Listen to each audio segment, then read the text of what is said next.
Hello दोस्तों, स्वागत है आप लोगों का हमारा यूट्यूब चैनल इलेक्ट्रिकल वेब में। तो दोस्तों आज जो हम टॉपिक लेकर आए हैं वो बहुत मजेदार टॉपिक है। वो है ELCB versus RCCB.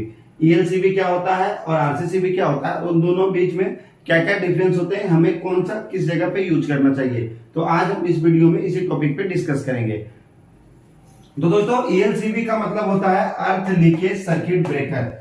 E for earth, L for leakage, C for circuit और बी फॉर ब्रेकर। दोनों ही प्रोटेक्टिव डिवाइस है, दोनों ही हमारा प्रोटेक्शन डिवाइस है, ईएलसीबी भी और आरसीसीबी। और आरसीसीबी का रेसिडुअल करंट सर्किट ब्रेकर। तो दोस्तों आपके मन में आ गया होगा कि रेसिडुअल करंट क्या होता है। रेसिडुअल करंट होता क्या है?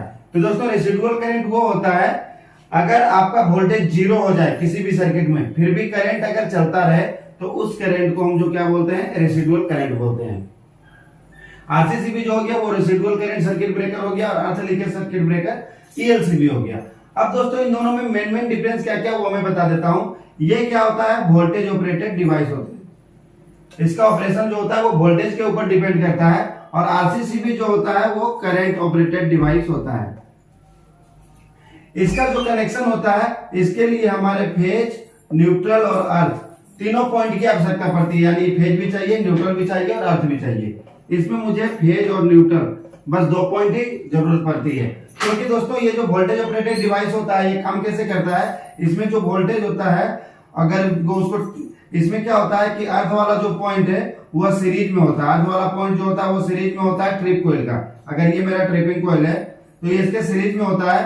अगर कोई भी फॉल्ट यहाँ पे आता है, अगर यहाँ कोई भी ह्यूमन शॉक आता है तो ये क्या हो जाता है, एनसी हो जाता है। एनसी होने के बाद ये जो है रिले उसको ट्रिप कोइल देता है और हमारा ईएलसीबी जो है वो ट्रिप कर देता है। इसीलिए हमारा जो हो गया वोल्टेज ऑपरेटेड डिवाइस हो गया। और ये जो हो गया हमारा करंट ऑपरेटेड डिवाइस क्यों हो गया, क्योंकि इसमें जो है सीबीसीटी लगा होता है, कोर बैलेंसिंग करंट ट्रांसफार्मर। इस सीबीसीटी का अलग से एक वीडियो में बनाऊंगा, अभी आप जान लीजिए।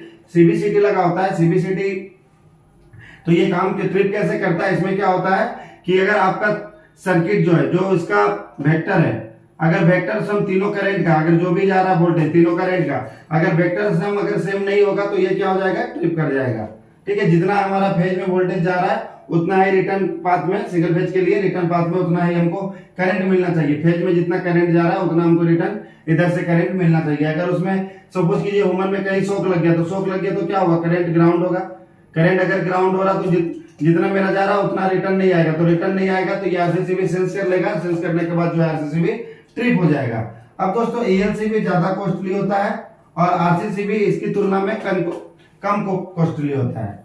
तो दोस्तों इसमें क्या होता है, अर्थ पॉइंट दिया हुआ था तो मेन अर्थ पॉइंट में अगर कोई प्रॉब्लम, अगर आपको कहीं से शॉक लगता है तो ये जो है लेस सेंसिटिव इसलिए है क्योंकि इस पॉइंट के थ्रू जो मेरा वोल्टेज सेंस करेगा, इसी पॉइंट के थ्रू जो होगा वो सेंस करेगा, इसलिए इसको जो है लेस सेंसिटिव कहते हैं। और ये जो होता है हमारा रेसिडुअल करंट सर्किट ब्रेकर, ये हाई सेंसिटिव होते हैं। तो दोस्तों आपका वीडियो कैसा लगा और वीडियो में कोई डाउट हो तो आप मुझे क्वेश्चन जरूर पूछें। नेक्स्ट टॉपिक में जो भी है ईएलसीबी का और आरसीसीबी का पूरा कंस्ट्रक्शन के साथ इसका वर्किंग प्रिंसिपल जो है समझाऊंगा। शायद आपको सीबीसीटी के बारे में या इसका जो मैंने बताया कि ट्रिपिंग कैसे करता है, जो सीरीज में लगा होता है, बेस डायग्राम में पूरा समझाऊंगा। तब तक मेरे चैनल पे बने रहिए। धन्यवाद।